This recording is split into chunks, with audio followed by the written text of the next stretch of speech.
안녕하세요, 김미남입니다. 오늘은 백설공주와 77 난쟁이 공주를 깨우지 마세요를 살펴보는 세 번째 시간입니다. 오늘 이 책을 감상하는 데 좀 도움이 될까 싶어서 다른 판본이죠. 백설공주의 7 난쟁이라는 이야기를 버거트님께서 그림을 그려주신 책을 같이 한번 살펴보도록 하겠습니다.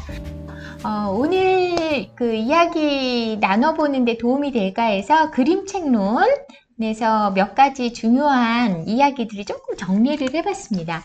469페이지에 보면 이런 이야기가 나와 있더라고요. 이야기를 완전하게 만드는 순간들을 그림 작가가 선택한다는 것은 글 자체 속에 남겨진 빈틈에 대한 반응이다. 이렇게 이야기하고 있습니다. 그림책이라는 이 장르가 독특하죠. 그래서 글서사와 그림서사, 그리고 또 많은 분들이 파라텍스트라고 그래서 좀 세 가지 서사가 어우러져서 만드는 그런 아주 특이한 장르로 저희들이 이해를 하고 있는데, 그래서 글서사만으로는 좀 부족한 점이 있다는 거죠. 빈틈이 있다는 거죠. 그래서 그런 부분들을 다른 서사들이 채워주는데, 그래서 그림 작가가 어떤 그림을 선택하고 어떻게 그리느냐에 따라서 그 빈틈이 다른 방식으로 채워진다는 거죠.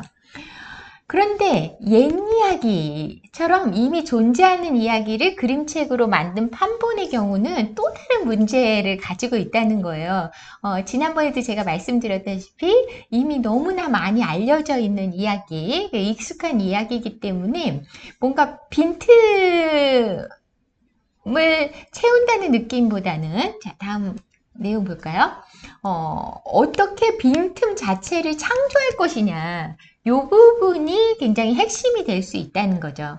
그래서 옛 이야기 그림책들을 볼 때는, 옛 이야기를 바탕으로 만들어진 다양한 판본들을 볼 때는 어떤 장면들이 선택되고 어떤 방식으로 표현되느냐, 요것들을 탐구하는 게 굉장히 중요하다고 이야기를 하고 있습니다.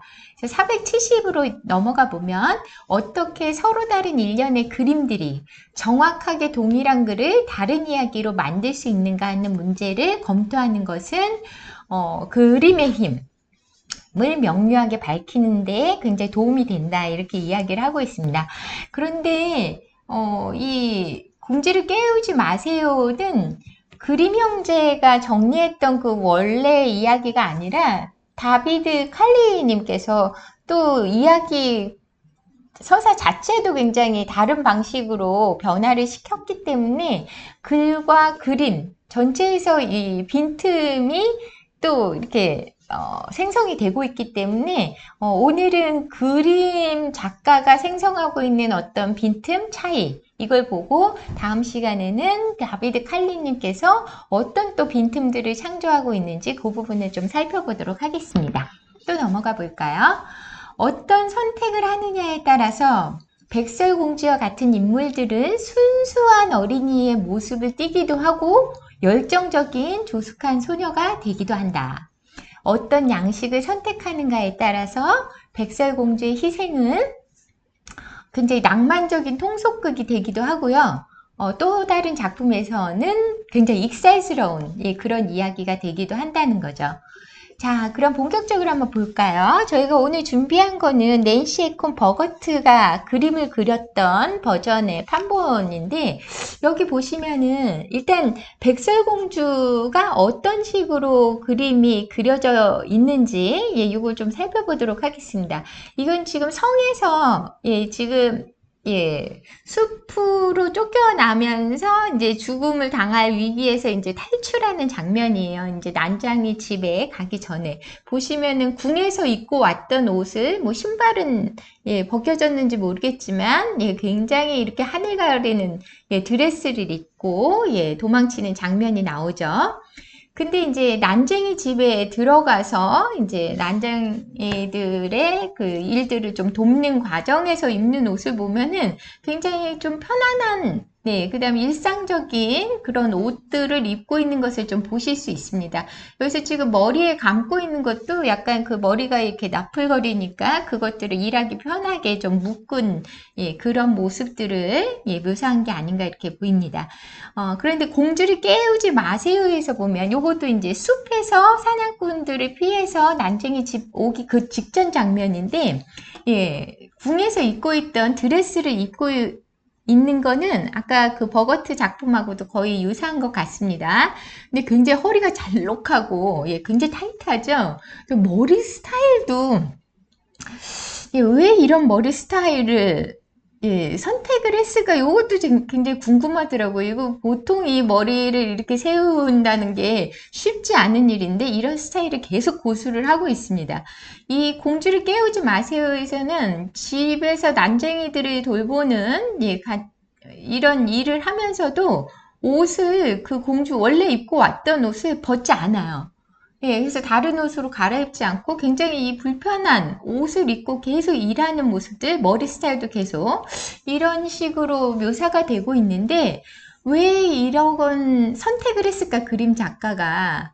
뭔가 공주로서의 정체성을 뭐 어떤 그 위기 상황에서도 지키고 싶어 하는 그런 욕망, 욕구, 아니면 뭔가 이래야 된다라는 어떤 사회적인 요구, 예, 이런 것들을 예, 너무나 내면화했기 때문에 그걸 벗어날 수 없는 어떤 그런 상태, 뭐 이걸 보여주려는 것일까? 어쨌든 예, 요런 그 공주, 백설공주를 묘사하는 방식에서의 차이, 예, 이것들을 좀 보면서 궁금함이 좀 배가 되는 것 같습니다.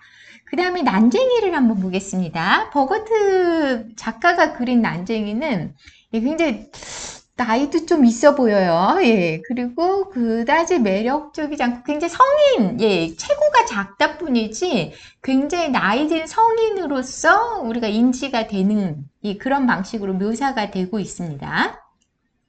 그런데 공주를 깨우지 마세요에서는 지금 77명의 난쟁이들이 나오는데, 저희가 자세히 보면, 굉장히 나이가 있는 예, 어른이라는 걸 알 수 있지만, 굉장히 그 무지개색처럼 굉장히 다양한 색들, 그 다음에 굉장히 작고 귀여운 캐릭터로 이렇게 그림을 그림으로써, 그래서 멀리서 저희가 한 번에 봤을 때는, 이렇게 성인 난장이라는 느낌보다는 굉장히 우리가 챙겨줘야 되는 아주 귀여운 아기 같은 난쟁이 이런 식으로 저희들이 느끼게 묘사를 좀 하고 있는 것 같습니다.